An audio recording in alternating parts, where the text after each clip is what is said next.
Hello students, welcome back to my lectures of class 10th physics. Here in this video, we will start our next chapter of class 10th physics, that is chapter 3rd, electricity.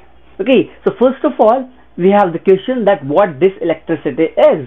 This electricity is one of the form of energy and can be produced from other forms of energy. हमारे पास बहुत से different types of energy होती है, like we have chemical energy, we have mechanical energy, we have potential energy. In the same way we have electrical energy. So it's a form of energy and this can be produced from the other forms of energy.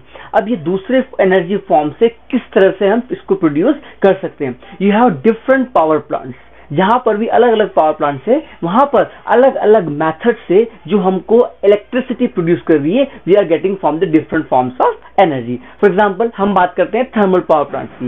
Now in the thermal power plants we are generating the electricity with the help of thermal energy. यहाँ पर क्या होता है, जो कोल है उस कोल को जलाया जाता है, उस कोल से जो वाटर है उसको बॉयल किया जाता है, फिर वहां पर जो स्टीम प्रोड्यूस होती है उस स्टीम से टरबाइन को मूव किया जाता है and with that we are getting the electricity. मतलब in case of thermal power plants we are generating electricity, that is electrical energy from the thermal energy. So we are producing this from the other form of energy.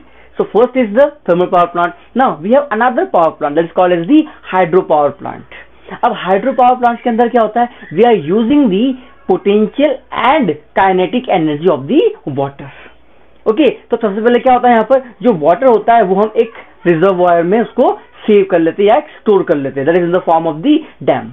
अब क्या होता है, we have the potential energy. मतलब जो dam है या वो reservoir है उसका जो वाटर लेवल है एक ऊपर तक होता है, मतलब उस वाटर के अंदर कुछ पोटेंशियल एनर्जी होती है. Okay, now what we do, we send that water to the turbine.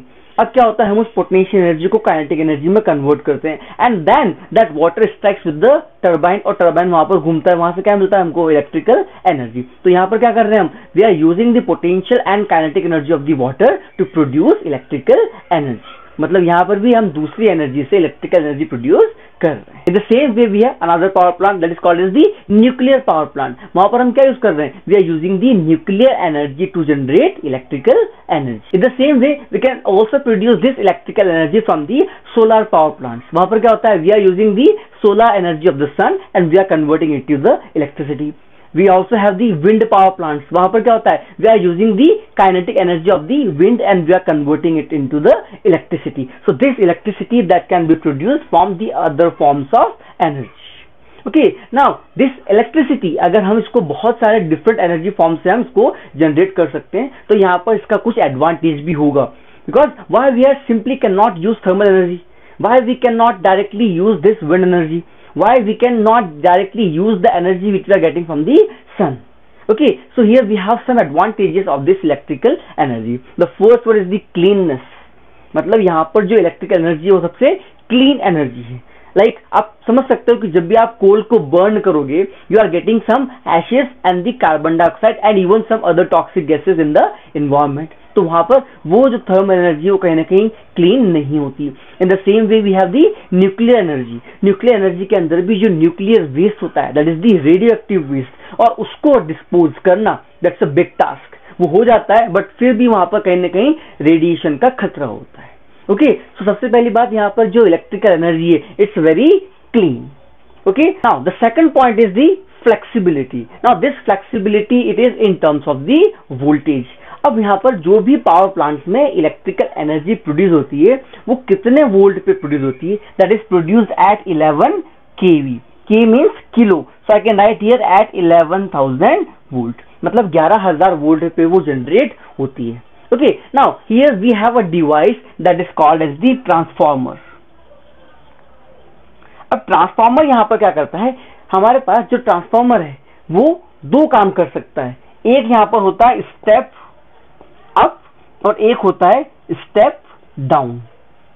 Step up का मतलब क्या है कि ट्रांसफार्मर जो वोल्टेज है उस वोल्टेज को ज्यादा कर देता है by using a system and that is called as the step up transformer. In the same we have, अगर वो जो ट्रांसफार्मर है वोल्टेज को अगर कम लेवल पर कर दे then that is called as the step down transformer. जैसे हमारे पास 11,000 वोल्ट है, क्या हो गया ये 11 kV.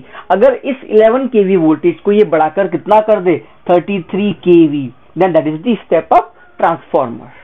यहीं पर स्टेप डाउन, अगर ये 11 kV जो है, अगर ये हमें वोल्टेज दे दे 440 या 220 वोल्ट, तो ये क्या हो गया, स्टेप डाउन। मतलब इस ट्रांसफार्मर के अंदर हम कितना वोल्टेज दे रहे हैं, 11,000 वोल्ट। यहाँ से हमें कितना मिल सकता है, 33 kV मिल सकता है, और 440 या फिर 240 वोल्ट भी मिल सकता है, जो कि हमारे हाउस होल्ड में यूज करते हैं। ये 33 kV ये जनरली इंडस्ट्री में यूज होता है।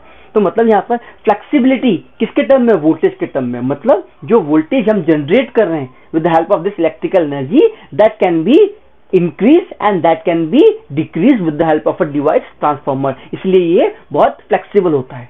हमारे पास अलग अलग डिवाइसेस होते हैं, उन अलग अलग डिवाइसेस को वर्क करने के लिए अलग अलग वोल्टेज की रिक्वायरमेंट होती है, and that can be easily fulfilled. तो यहाँ पर ये जो इलेक्ट्रिसिटी है, it is flexible, and that is flexible in terms of voltage. It means उसका जो वोल्टेज है हम इजीली उसको बढ़ा सकते और इजीली उसका वोल्टेज कम कर सकते। Okay, so this is what the meaning of flexibility, that is in terms of the voltage. Now the third advantage is the efficiency. Now what this efficiency is, this efficiency that is represented by the letter ईटा।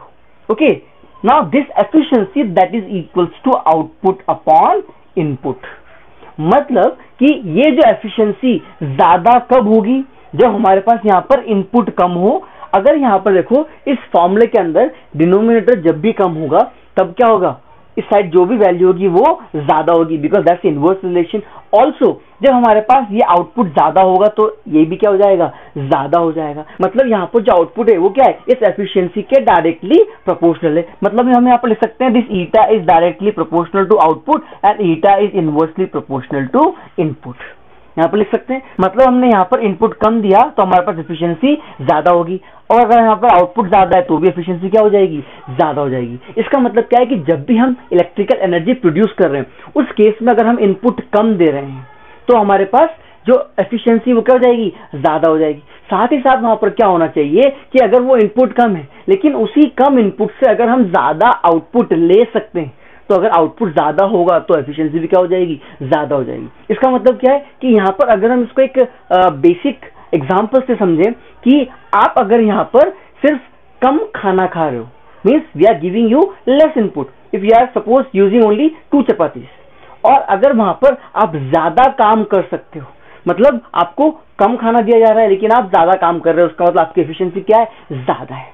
लेकिन यहीं पर अगर हम आपको कम से कम 4 से 5 चपाती दें, that is more than enough. If I am giving you 4 chapatis 5 chapatis and then you are working less, तो आप यहाँ पर इनपुट भी ज्यादा ले रहे हो, आउटपुट भी क्या हो रहा है, कम हो रहा है, तो आपकी एफिशिएंसी क्या हो जाएगी, कम हो जाएगी। मतलब वहां पर आप एफिशिएंट नहीं रहोगे।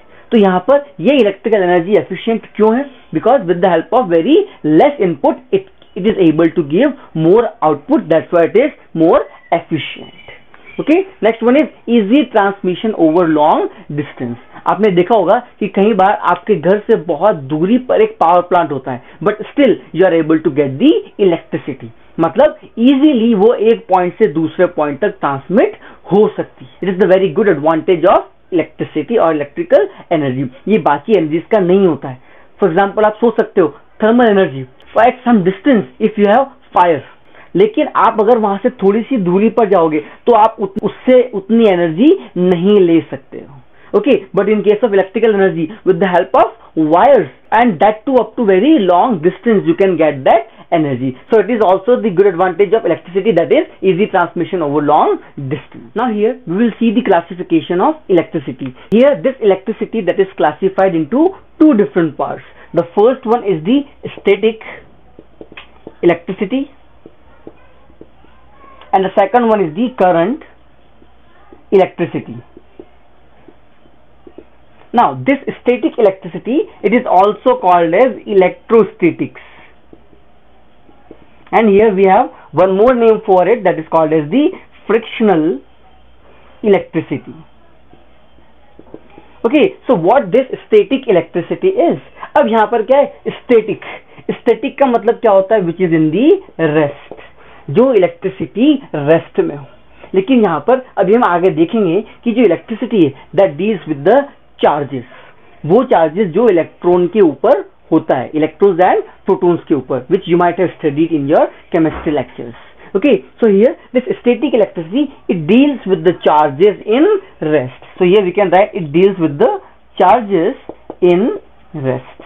जब भी हमारे पास जो चार्जेस होंगे वो रेस्ट में होंगे और उन चार्जेस की वजह से इलेक्ट्रिक फोर्सेस भी होंगी और इलेक्ट्रिक फील्ड भी होगी, तो उन सब की जो स्टडी है that comes under this topic that is called as the static electricity.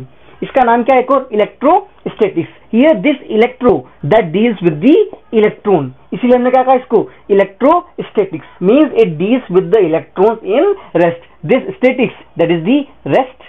तो जहां पर भी इलेक्ट्रॉन्स रेस्ट में होंगे उनकी study that comes under static electricity और electrostatics. Now it is also called as the frictional electricity. अब इसको फ्रिक्शनल इलेक्ट्रिसिटी क्यों कहा जाता है? Because this static charges they are created with the help of friction. जहां पर भी हमारे पास फ्रिक्शन होगा, फ्रिक्शन की वजह से कुछ चार्जेस वहां पर डेवलप होंगे and that charges will be in rest. That's what is called as the frictional electricity. Charges develop कैसे होते हैं, किस तरह से होते हैं, will deal with it in the next lecture. So here this static electricity, electrostatics and this frictional electricity, all these are the same in which the charges are at rest. Here this current electricity, it means the charges are in motion. Okay, so this is the branch of the physics that deals with the charges in motion. In class 12th हमारे पास ये जो electrostatics है ये complete unit है जिसके अंदर हमारे पास 2 chapters आते हैं और ये जो करंट इलेक्ट्रिसिटी है it is again a chapter. तो यहाँ पर हम इस चैप्टर के अंदर जो आपके क्लास 10th में है इसके अंदर बहुत सा बेसिक्स पढ़ेंगे जो आपको हेल्प करेगा in class 12th to study these 2 chapters. So here this is the introduction of your 3rd chapter that is electricity.